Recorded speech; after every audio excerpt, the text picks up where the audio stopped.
और देवाधिदेव महादेव भगवान शिव के संवाद को सुन रहे थे। भगवान ब्रह्मा जी गए हैं देवाधिदेव महादेव भगवान शिव के पास। कह रहे हैं महादेव, संसार के प्राणी जीवों, ये जो त्रैताप है, दैहिक दैविक भौतिक, इन त्रैतापों में त्रसित है, दुखी है। इन दुखों से छूटने के लिए अनेकों उपाय कर रहे हैं। कोई योग, कोई ज्ञान की प्रधानता बतलाते हैं। इसमें आपका क्या विचार है, सलाह है, राय है? भगवान शिव ने कहा है, ब्रह्मा जी सुनिए, यदि कोई मुमुक्षु है,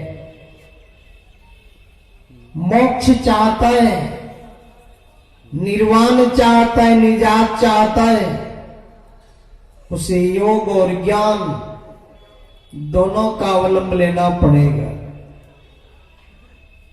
योगहीनम कथम ज्ञानम मोक्षदम भवती है वो।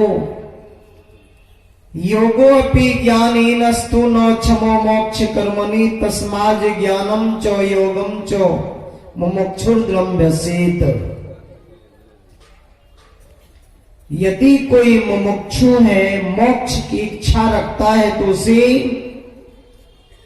योग और ज्ञान दोनों का अवलंब लेना पड़ेगा।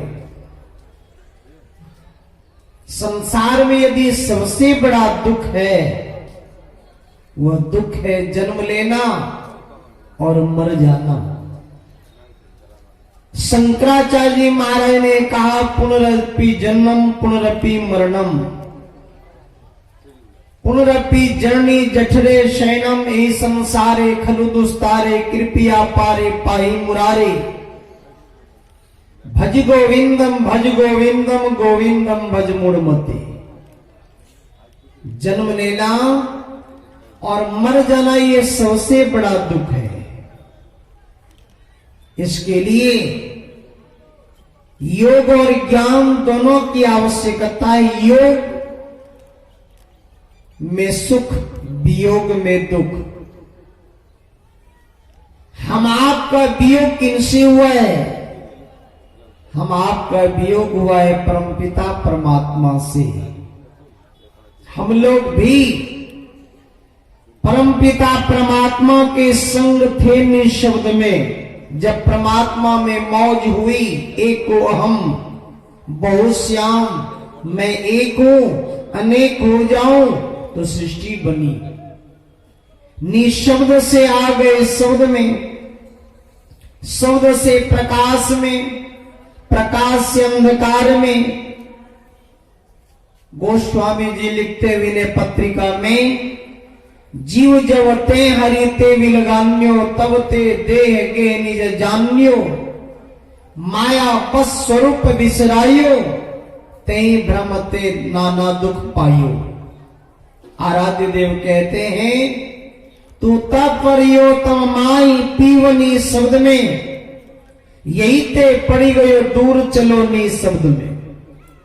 इसके लिए ज्ञान चाहिए और ज्ञान को 4 भागों में बांटा।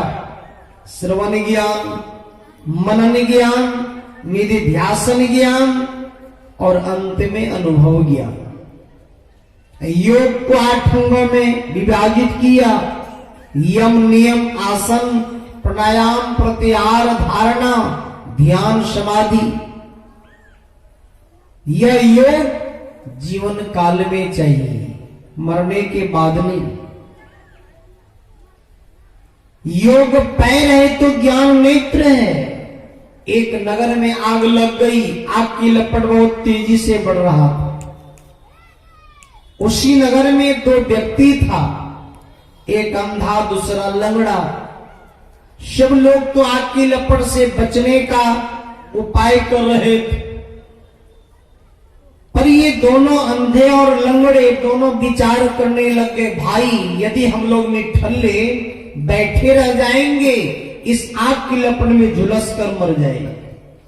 अंधा ने कहा, भाई तुम्हें आंख है पैर नहीं है इसलिए कि तुम लंगड़े हो, अब मेरे पास पैर है आंख नहीं है इसलिए कि मैं अंधा हूं। दोनों आपस में तालमेल कर लो। अंधे के कंधे पर लंगड़ा बैठ गए, जिधर से आग की लपट बढ़ रहा था दूसरी तरफ निकलते गए, सदा के लिए आग की लपट से बच गए। अंधे के कंधे पर जो लंगड़ा बैठ गया दोनों हो गया, पैर भी और आंख भी। महापुरुषों ने कहा यह योग करने के लिए हम आपके जीवन में युक्ति चाहिए। महर्षि साई स्वामी जी महाराज की वाणी में पाते